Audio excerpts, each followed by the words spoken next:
उरण तालुक्यातील मोठे भोम गावात 9 नोव्हेंबर रोजी 90 वर्षीय हिराबाई जनार्दन जोशी यांचा घात करण्यात आला होता. जसजसा तपास वेगानं पुढे सरकला तसा उरण पोलिसांच्या तपासात धक्कादायक माहिती उघडकीस आली. हिराबाईंचा अंत नैसर्गिकरित्या झालेला नसून बेदम दगावल्याचं स्पष्ट झालंय. घटनास्थळी लाकडी पट्ट्या सापडल्या असून पीएम अहवालानुसार त्यांच्या शरीरावर अनेक गंभीर जखमा आढळल्यात. त्या टणक वस्तूने प्रहार केल्याने झालेल्या डोक्यापासून छातीपर्यंत तसेच हातापायावरही खूण आढळल्यात. यातून क्रूरता स्पष्ट होते. उरण पोलिसांनी दिलेल्या माहितीनुसार हिराबाई यांनी नुकत्याच विकलेल्या 4 गुंठे जमिनीतून त्यांना 15 लाख रुपये मिळाले होते. यातील 5 ते 6 लाख रुपये त्यांनी आपल्या नातेवाईकांना दिले होते.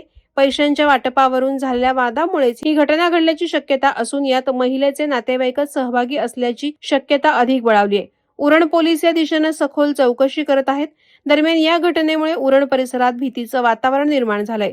नागरिकांनी आरोपींचा लवकर शोध घेऊन त्यांच्यावर कठोर कारवाई करण्याची मागणी केली आहे.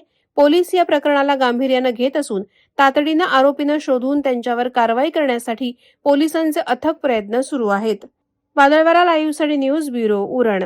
नवी मुंबई व रायगड जिल्ह्यातील ताज्या बातम्या आणि घडामोडींसाठी सबस्क्राईब करा वादळवारा लाईव्ह चॅनल आणि दाबा बेल आयकॉन.